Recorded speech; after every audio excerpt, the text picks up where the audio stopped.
সময়ের ব্যবধানে প্রত্যেকটা ইন্ডাস্ট্রিতে অনেক হিরো আসে, আবার তারা হারিয়ে যায়। মাত্র হাতে গোনা কয়েকজন হিরো থাকে যারা বছরের পর বছর ধরে একটা ইন্ডাস্ট্রিকে শাসন করতে পারে। যেমন গত কয়েক দশক ধরে বলিউড ইন্ডাস্ট্রিকে শাসন করে চলেছেন সালমান খান, শাহরুখ খান এবং আমির খান। তেলুগু ইন্ডাস্ট্রিকে শাসন করে চলেছেন চিরঞ্জীবী, প্রভাস, আল্লু অর্জুন। তামিল ইন্ডাস্ট্রিকে শাসন করে চলেছেন রজনীকান্ত, কামাল হাসান, থালাপাতি বিজয়। কিন্তু আপনি কি জানেন সময়ের ব্যবধানে ঢালিউড ইন্ডাস্ট্রি শুরু থেকে নিয়ে এখন পর্যন্ত কে বা কারা ঢালিউড ইন্ডাস্ট্রিকে শাসন করে গিয়েছেন? জানি না। সমস্যা নাই, আজকে এই ভিডিও শুরু থেকে শেষ পর্যন্ত দেখেন, তাহলে জানতে পারবেন। আজকে এই ভিডিওতে আমরা জানবো সময়ের ব্যবধানে কোন 5 জন নায়ক ঢালিউড ইন্ডাস্ট্রিকে শাসন করেছেন। ভিডিও শুরু করার আগে কাইন্ডলি ভিডিওতে লাইক আর চ্যানেলটা অবশ্যই সাবস্ক্রাইব করতে ভুলবেন না। আর আগের ভিডিওতে যারা কমেন্ট করেছিলেন তাদের নাম ভিডিওর শেষে বলবো। তাহলে চলুন এবার ভিডিও শুরু করি।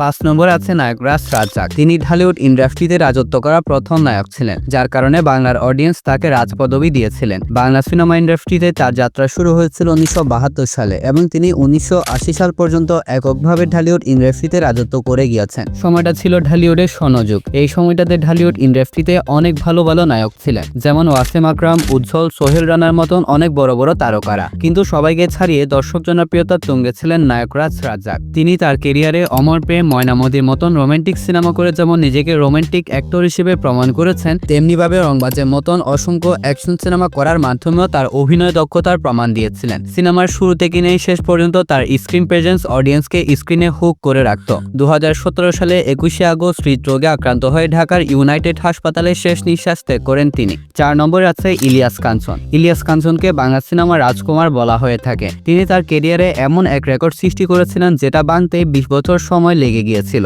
বাংলা সিনেমাতে তার রাজত্বকালীন সময়টা ছিল 1980 সাল থেকে 1990 সাল পর্যন্ত। এই সময়টাতে তিনি ভেজা চোখ, পরিণীতার মতন একের পর এক ব্লকবাস্টার সুপারহিট সিনেমা দিয়ে বক্স অফিস কাঁপিয়েছিলেন। 1989 সালে বেদের মেয়ে জ্যোৎস্না সিনেমার মাধ্যমে এক অমর ইতিহাস সৃষ্টি করেছিলেন তিনি, কারণ এই সিনেমাটা তৎকালীন সময়ে আয় করেছিল 20 কোটি টাকা এবং হয়ে গিয়েছিল বাংলা সিনেমার সর্বোচ্চ আয়কারী সিনেমা। 20 কোটি টাকার এই রেকর্ডটাকে ভাঙতে 20 বছর সময় লেগে গিয়েছিল। সিনেমাটার জনপ্রিয়তার কারণে কলকাতাতেও সিনেমাটাকে রিমেক করার চেষ্টা করা হয়েছিল, কিন্তু বেদের মেয়ে জ্যোৎস্না ছিল এক পিস আর এক পিসই থেকে যাবে। 3 নম্বর আছে সালমান শাহ। মাত্র 4 বছরের ক্যারিয়ারে তিনি এমন এক ইম্প্যাক্ট তৈরি করে গিয়েছিলেন যার প্রভাব এখনো ঢালিউড ইন্ডাস্ট্রির অডিয়েন্সের কাছে ছড়িয়ে রয়েছে। গুড লুকিং, দুর্দান্ত অভিনয় দক্ষতা এবং পারফেক্ট স্ক্রিন প্রেজেন্সের মাধ্যমে তিনি হয়ে উঠেছিলেন ঢালিউডের অডিয়েন্স এবং অন্যান্য নায়কদের জন্য ইন্সপিরেশন। তিনি একা ওই সময়টাতে ঢালিউড ইন্ডাস্ট্রির চেহারা বদলে দিয়েছিলেন। 1993 সালে সালমান শাহ তার প্রথম সিনেমার মাধ্যমে ঢালিউডে আধুনিক রোমান্টিক সিনেমার এক নতুন সূচনা করেছিলেন। এরপর একের পর এক অ্যাকশন রোমান্টিক সিনেমার মাধ্যমে নিজেকে বক্স অফিস মনস্টার হিসেবে প্রমাণ করেছিলেন। 1992 সাল থেকে নিয়ে 1996 সাল এই সময়টা পর্যন্ত সালমান শাহর ধারের কাছে কেউ ছিল না। সালমান শাহর মৃত্যুর পরবর্তী সময়ে তার অসমাপ্ত সিনেমাগুলোকে কাটছাট করে যখন রিলিজ করা হয়, তখন ওই সমস্ত সিনেমার সামনে অনেক বড় বড় বাজেটের সিনেমা পর্যন্ত মুখ থুবড়ে পড়েছিল।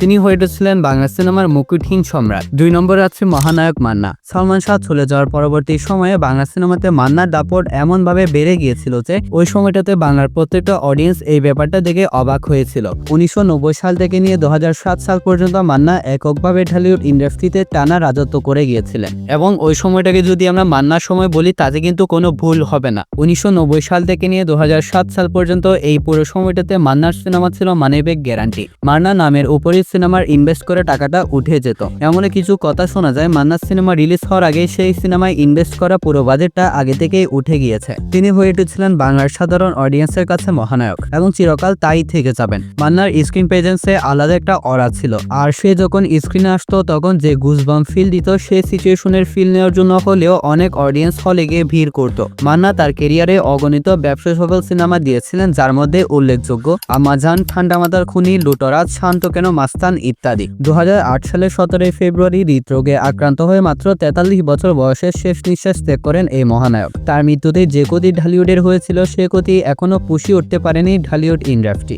1 নম্বরে আছে one and only megastar Shakib Khan. Bangla cinema ইন্ডাস্ট্রিতে সবচেয়ে লম্বা সময় পর্যন্ত রাজত্ব করা নায়ক শাকিব খান। মৃত্যুর আগে মান্না নিজেই বলে গিয়েছিলেন তারপরে এই ইন্ডাস্ট্রিতে কে রাজত্ব করবে। 1999 সালে মুক্তি পাওয়া অনন্ত ভালোবাসা সিনেমার মাধ্যমে শাকিব খান যে যাত্রা শুরু করেছিলেন সেই যাত্রা এখনো অব্যাহত রয়েছে। তিনি সিনেমা ইন্ডাস্ট্রিতে এসেছিলেন মাত্র 3 মাসের জন্য, কিন্তু দেখেন আজ তিনি ইন্ডাস্ট্রি শাসন করে চলেছেন দীর্ঘ 25 বছর ধরে। আসলে মান্নার পর শাকিব খানের সাথে টক্কর দিবে এমন কোনো নায়ক শুরু থেকে ছিল না, আর ভবিষ্যতেও ঢালিউডে আসবে না। বর্তমানে শাকিব খান এমন এক স্টারডমের অধিকারী হয়েছেন যে তার নামের উপর সিনেমা এবং সিনেমা হল দুইটাই চলে। বাংলা সিনেমা ইন্ডাস্ট্রি যখন টিকে থাকার জন্য সার্ভাইভ করতেছিল, ঠিক সেই সময়টাতে একজন রাজার মতন ঢালিউড ইন্ডাস্ট্রিকে একা হাতে বিশ্ব দরবারে রিপ্রেজেন্ট করে চলেছেন মেগাস্টার শাকিব খান। শাকিব খান তার ক্যারিয়ারে এত বেশি ব্যবসাসফল সিনেমা দিয়েছিলেন যে সেগুলো সম্পর্কে ডিটেইলে বলতে গেলে আজকের ভিডিও অনেক বেশি বড় হয়ে যাবে। তাই আমি আর বলছি না, আপনারা যারা আমার ভিডিও নিয়মিত দেখেন তারা সবাই জানে শাকিব খান ঢালিউডের একমাত্র নায়ক যিনি পারিশ্রমিক, বাজেট, বক্স অফিস কালেকশনের মাধ্যমে